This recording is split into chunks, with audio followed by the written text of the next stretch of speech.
श्रीराम समर्थ. संतांचे ग्रंथ. संतांचे ज्ञानच असे असते की त्यांना वेदांताचे मर्म आपोआप कळते. अमुक एक ग्रंथ कोणी लिहिला, केव्हा लिहिला, त्यामध्ये अमक्या पानावर काय आहे, या गोष्टी एक वेळ संतांना सांगता येणार नाहीत, पण त्या विषयाचे मर्म त्यांना बरोबर ठाऊक असते. आपण पोथीतले नुसते शब्द तेवढे वाचतो, त्यांचा अर्थ संतांच्या कृपे वाचून कळणे कठीण आहे. बापाचा निरोप लहान मूल आईला आपल्या बोबड्या शब्दात आणि स्वतःला कळला असेल तसा सांगत असते. तितपतच पोथीतल्या शब्दांचा अर्थ आज आपल्याला सांगता येईल.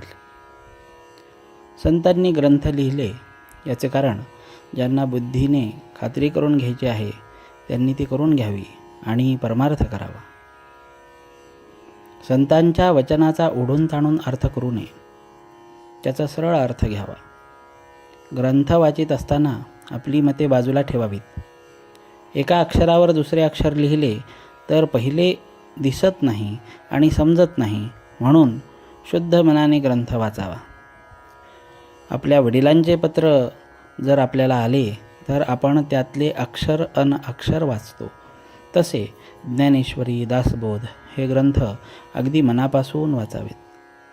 पुष्कळ लोक जे पोथी ऐकायला जातात ते लोकांनी बरे म्हणावे यासाठी, किंवा करमत नाही यासाठी, किंवा इतर उद्योग नाही म्हणून जातात. असे करणे योग्य नाही. खरे म्हणजे संतांचे ग्रंथ वाचून स्वतःला काय करायला पाहिजे ते शोधून काढून तेवढे करणारे लोक थोडेच असतात. ते ग्रंथ वाचून त्यांचा अर्थ नीट समजणारे लोक त्यापेक्षा जास्त असतात. मोठ्या संताचा ग्रंथ आहे म्हणून नुसतं वाचणारे लोक त्याहून जास्त असतात, आणि त्याहीपेक्षा ते ग्रंथ मुळीच न वाचणारे लोक फारच जास्त असतात. जगाच्या प्रवाहाच्या उलट जायला संतांजवळ शिकायचे असते.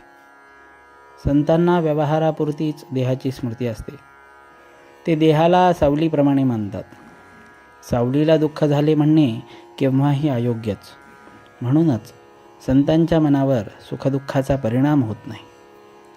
संतांकडे लोक कितीतरी कष्ट करतात आणि ते लोक त्यांच्या नात्यागोत्याचेही नसतात.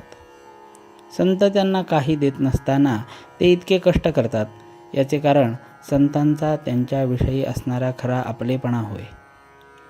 संत एकांतात जातात याचे कारण असे की लोकांतात त्यांना भेटणारे निराळे असतात आणि एकांतात भेटणारे निराळे असतात. लोकांतात संतांची शांती बिघडते असे मुळीच नाही, पण एकांतात भेटणाऱ्यांना लोकांतात भेटता येत नाही, म्हणून ते एकांतात जातात. कोणत्याही संताचा ग्रंथ वाचताना तो कृतीत आणण्याकरिता आहे ही भावना ठेवून वाचावा. जानकी जीवन स्मरण. जय जय राम.